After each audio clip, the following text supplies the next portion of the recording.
Então, gente, a gente vai falar um pouco sobre o Spring Boot, mas primeiramente a gente vai falar um pouco sobre esses conteúdos aqui, né? O que é o Spring, seus benefícios, ferramentas e ambiente para codificação, dependências, e sobre o nosso projeto, que é o EducaPI, que usa o Spring e usa suas dependências. Mas, a princípio, antes de tudo, a gente precisa falar um pouco sobre o ecossistema Spring, né? O Spring é um framework, né, Java, criado com o objetivo de facilitar o desenvolvimento, né, das aplicações, e ele vai ser baseado na inversão de controle e injeção de dependências. E o que seria isso, inversão de controle e injeção de dependências? Seria você ter um problema na sua classe Java lá, no seu projeto, e você precisa resolver aquele problema, sendo que você vai usar uma injeção de dependência daquele framework para poder realizar e resolver tal problema, tal função, garantir integração, e entre outras coisas. Então, alguns exemplos de frameworks dentro desse ecossistema Spring é o Spring MVC, o Spring Data, Spring Security, o Spring Cloud e o Spring Boot, que é o tema do nosso seminário aqui hoje. A gente vai falar um pouco aqui, abrindo um parênteses só, sobre biblioteca e framework, para quem queira saber um pouco mais. Então, a gente deixou um link aqui no nosso slide falando um pouco sobre o que é a biblioteca, por que usar, né, como elas são compostas, né. Por exemplo, as bibliotecas são menos abstratas que o framework, né, elas são compostas por várias funções, métodos, que seja útil para o programador não tem quem reinventar código, e o framework em si você vai ter várias funcionalidades que já vai ter naquele fluxo de trabalho, né? E elas podem ser seguidas, e você vai só implementando isso no seu projeto. Então, o ecossistema Spring está aqui. Algumas ferramentas, por exemplo, Spring Integration, Spring Security, Spring Data, elas são importantes para o seu projeto. Por exemplo, o Spring Data, ele garante uma conexão com o seu banco de dados, ela vai ser uma conexão de um banco de dados relacional. O Spring Integration, Spring Security, ela fornece uma maneira simples e abrangente, né, de proteger seus canais de mensagem durante o seu projeto, e entre outras partes, né, garantindo soluções. Então, você vai ter um framework lá que vai garantir soluções e vai garantir integrações para que você não tenha que estar se reinventando e tendo muito trabalho. Então, aquele framework para garantir um melhor desempenho no seu trabalho. Então, falando agora sobre o nosso principal, que é o Spring Boot, né? Ele vai ser um framework também dentro desse ecossistema Spring, né? Ela é uma ferramenta que vai garantir o melhor desenvolvimento da sua aplicação, na sua arquitetura, e ela vai poder usar todas essas ferramentas aqui, garantindo essa integração dos outros frameworks, garantindo uma boa dependência de tudo que você vai precisar usar. Então, se você vai dentro do ecossistema Spring, dentro do framework Spring, você vai poder fazer um mapeamento, você vai poder injetar dependências, fazer uma conexão de maneira mais fácil, mais rápida com o seu banco de dados, né? Seja ele relacional. E vamos falar um pouquinho sobre os seus objetivos, né? E como principal objetivo, garantir e aumentar a produtividade do desenvolvedor, que é aquilo que eu falei, gente. Você vai ter vários frameworks que você vai poder fazer um mapeamento, vai poder fazer uma integração e vai poder injetar dependências que vai facilitar na hora do desenvolvimento do seu código, né? Ela é mais acessível para o desenvolvimento Spring, porque, como eu falei antes, aqui nessa imagem, você vai poder usar outros frameworks dentro dele, como Spring Data, Spring Security, entre outros que você precise durante a sua aplicação. Então, você tem os Spring Framework e você vai ter o Spring Boot que vai poder utilizar essas aplicações. E fornece uma variedade de recursos não funcionais, né, que são bem comuns a grandes classes de projeto. Então, vai ter um servidor incorporado. Dentro da própria documentação do Spring, gente, ela fala que, por default, ele vai ter um banco de dados já, que é o Tomcat, que você vai poder usar. e já vem com suas próprias versões lá atualizadas. Então, você vai poder já vir com o banco de dados fazer essa conexão diretamente, se você não usar nenhuma dependência de um outro ou fazer algum outro mapeamento. Você vai poder ter essa questão de segurança, métricas, verificação de saúde e configuração externalizada, né? Você precisa fazer uma aplicação web. Vai gerenciar essas dependências. A gente vai mostrar um exemplo na hora aqui, como vai acontecer essa injeção de dependências, né? Aí, por que de maneira opinativa, gente? Porque se você não injetar nenhuma dependência, ela vai vir com algumas dependências lá por default, né? Então, se você vai fazer uma aplicação e não colocar nenhuma dependência lá, ele vai subentender que você vai usar o Hibernate, o JPA. Ele simplifica, né, de uma maneira geral, esse desenvolvimento do projeto. Então, se você está no desenvolvimento back-end, que é o objetivo do Spring Boot, você vai poder fazer todo esse mapeamento, fazer toda essa injeção de dependências, de maneira que você vai utilizar os frameworks na hora lá, que vai facilitar muito a criação do seu código. Então, benefícios. A otimização do tempo de desenvolvimento, a inversão de controle e a injeção de dependências. Então, como eu falei, né, você vai otimizar o seu tempo na hora da criação. A inversão de controle, porque, como eu falei, você tem algum problema para resolver na hora do desenvolvimento do seu código. Você vai poder injetar uma dependência, então, meio que elas estão interligadas. A inversão de controle, você vai resolver ela como injetando uma dependência. Então, você injeta aquela dependência e vai poder facilitar na hora da criação do seu código. E a gente agora vai falar um pouco sobre algumas ferramentas, né, do framework na hora de você criar o seu projeto. Então, esse aqui a gente pegou esses dados da própria documentação do Spring Boot. A gente vai deixar o link aqui de acesso para vocês poderem ver. Então, o que tem de mais atualizado no Spring é isso. Quando você vai fazer essa aplicação, você vai utilizar um Java 8, uma versão mínima do Java 8 ou mais. Para a ferramenta de construção, você vai usar o Maven 3.5 ou mais, ou o Gradle, com essas versões aqui. Questão de recipientes serverlets, ele vai poder ele dá suporte ao Tomcat com essas versões 4.0, o Jet nessas versões e o Undertal. Então, para os containers e os serverlets, eles vão ter incorporado isso aqui. A gente vai falar um pouco sobre essa questão, né, de dependência, mapeamento, persistência, né? Então, por exemplo, a versão do Spring Boot ela vai fornecer uma lista de dependências, né, como suporte, e a partir dessas dependências, você vai ter as suas versões, e você vai fazer toda a configuração do seu projeto e gerenciá-la já. Então, está aqui o seu repositório, a classe de serviços, e você vai ter essas dependências e vai poder injetar lá elas no seu modelo. Questão do mapeamento. Geralmente, por exemplo, uma das maiores dificuldades que tinha, até como falou essa questão do banco de dados relacional, era porque você não tinha um banco de dados orientado a objetos, né? Porque geralmente o banco de dados era em tabela. Então existia um esforço enorme, antes de tudo isso, por parte dos programadores para essa questão de ter paradigmas diferentes, ter instruções diferentes. Então, com um banco de dados relacional, você pode poder fazer essa tradução das classes e do banco de dados para orientar o objeto. Então, você pode transformar o banco em tabela e vice-versa, tudo de forma orientada ao objeto, e vai poder fazer esse mapeamento de todo esse banco. E a questão da persistência, a gente colocou, por exemplo, um exemplo da persistência que é o Java Persistent API. Ele vai padronizar suas classes, seus métodos, e toda em questão de injeção dos frameworks, e vai deixar tudo isso padronizado, né, para que você possa desenvolver a sua aplicação. A Adriana vai falar um pouco agora sobre nosso projeto. Bom, o EduKPI, ele tem como base o uso de um web service com o objetivo de servir como um gerenciamento de uma base de dados multimídia educacional.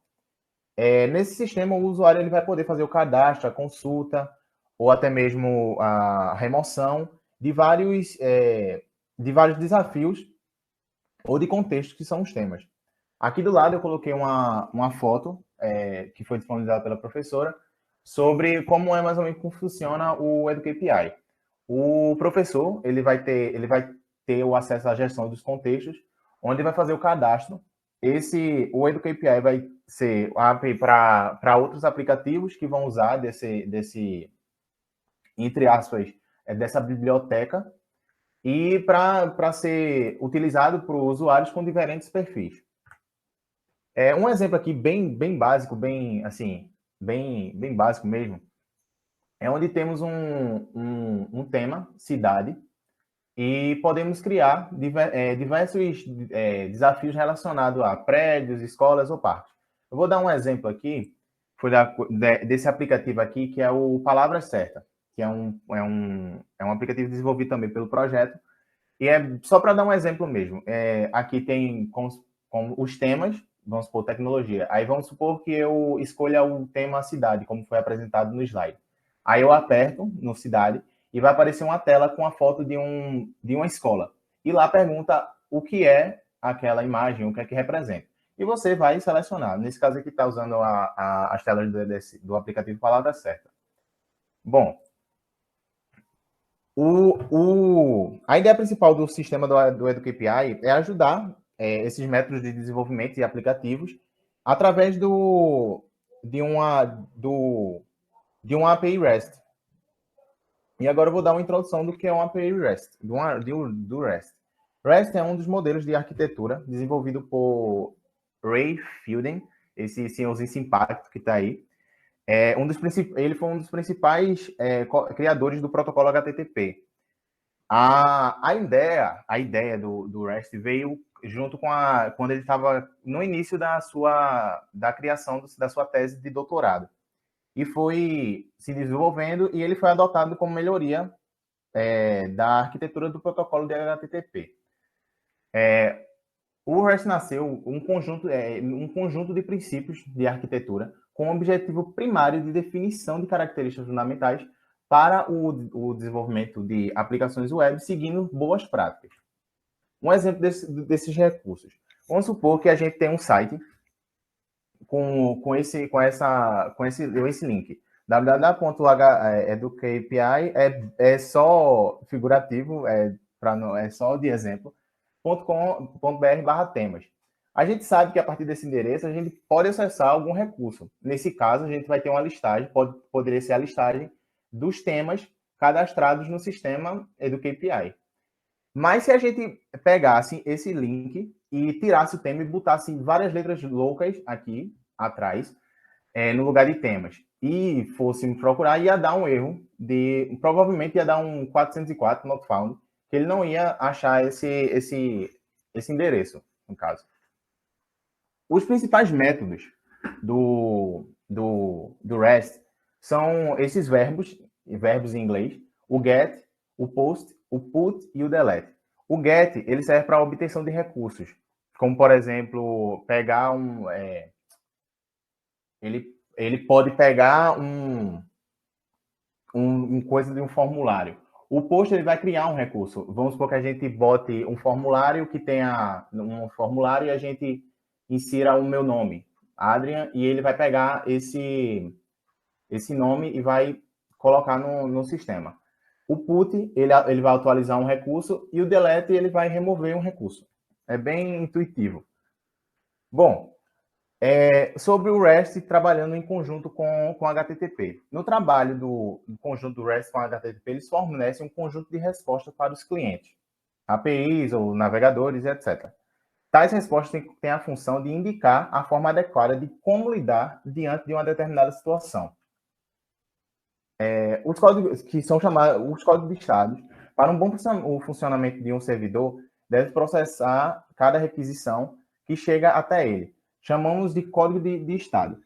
Esses códigos de estado são as mensagens que vão ser deixadas após a ida no link. Aí pode ser que dê alguns códigos lá, vamos supor. Na família dos 100, são as informativas, são as mensagens informativas. De 200 até 299 é de sucesso. De 300 a 399 é redirecionamento. De 400 a 499, erro no cliente. E de 500 a 599, erros no servidor. Aqui nesse WebDocs da Mozilla, ele tem bem estruturadinho o status de resposta do HTTP. Aqui tem o resposta de informação, resposta de acesso, redirecionamento, erros do cliente e erros do servidor. Aí aqui são algumas respostas afirmativas, o 100, por exemplo, se aparecer a resposta 100, continue. Essa resposta provisória indica que tudo ocorreu bem até agora e que o cliente deve continuar com a requisição ou ignorar se já concluiu o que gostaria. Aí tem o OK, essa vez do 200, que é uma de sucesso, que essas requisições foram bem sucedidas, o significado do sucesso viria de acordo com o método HTTP. E é isso. Muito obrigado. O Hugo agora vai mostrar a ferramenta do Spring, implementação do Spring. Ele usa essa ferramenta aqui de desenvolvimento, que é o Spring Suite. É uma ferramenta bem legal, assim, ela é muito parecida com Eclipse, seu layout e tudo aqui. A gente vai falar um pouquinho agora sobre a criação do seu projeto, né? Do Spring Boot. Então, assim, sobre a questão de dependências, sobre a criação do projeto, é bem fácil, é bem simples. Então, você vem aqui em New, Spring Start Project. E como eu mostrei para vocês, está aqui, você vai criar seu projeto, né? Você vai colocar o nome dele, Spring Boot, apresentação. E aqui você já vai poder carregar algumas dependências, carregar o pacote, a linguagem que você vai usar, se é Kotlin, se é Java, se é Groove. A versão do que você vai usar, por exemplo, se for Java, qual a versão que eu vou usar? Vou usar o Java 11. Você vai poder decidir aqui o Glade e o Maven, né? O pacote, se vai ser Java, se vai ser o War. Então, você vai poder fazer toda essa questão de configuração logo no início do seu projeto. A partir daqui, então, como eu tinha falado sobre a questão de dependência, o Spring ele já vai poder garantir algumas dependências que vão ajudar no início do seu projeto. Então, se você vai fazer um projeto web, você coloca aqui web. Então, eu quero usar o Spring Web, essa dependência aqui. Quero usar o Spring React Web, Spring Service. Se eu quero usar um banco de dados, eu vou ter aqui, um SQL, então eu posso usar algumas dependências aqui, posso usar o JPA. Então, assim, gente, ele vai ser bem fácil, vai ser bem prático. Vou finalizar e ele vai carregar todas essas dependências na criação do meu projeto. Eu posso escolher a versão do Spring que eu quero aqui, estou usando a 2.5.1. Então, não vou carregar agora por questão do tempo em si, porque ele vai demorar para carregar um Maven, mas eu já tenho um aberto aqui e ele vai ter justamente essa cara. Nossa pasta SRC, questão do Maven, dependências, então eu já tenho aqui algumas dependências Maven. E toda a questão da minha dependência que eu iniciei lá no projeto, ela vai estar aqui. Então, ela veio com essas dependências, usando as versões que já vem no meu Spring Suite. Tá mostrando aqui, por exemplo, com a versão do Java que eu coloquei lá no início do meu projeto. E tudo que eu for precisando, eu vou acrescentando aqui nas minhas dependências. Então, se eu quero uma dependência, por exemplo, o Hibernate Core, e eu quero uma versão específica dela. Então, como é que eu vou conseguir isso? Eu posso vir aqui no próprio Google e digitar aqui Hibernate Core. No próprio site do Hibernate, ele vai ter as versões aqui que eu vou poder usar. Então, se eu escolher essa aqui, por exemplo, 5.4.32, a versão Final, ela já vai estar aqui, é só copiá-la e acrescentar no meu projeto, na área de dependências. E aqui ela já vai ser carregada no meu projeto. Então, gente, é basicamente isso. Foi uma questão bem básica sobre o que era o Spring Boot. É um mundo, o Spring Boot ele serve para muita coisa. Ele é gigantesco, então essa questão de framework, de dependências, de mapeamento. A gente quis apresentar uma visão assim bem básica, inicial, para que a gente possa fazer nossa aplicação. Então é isso, gente.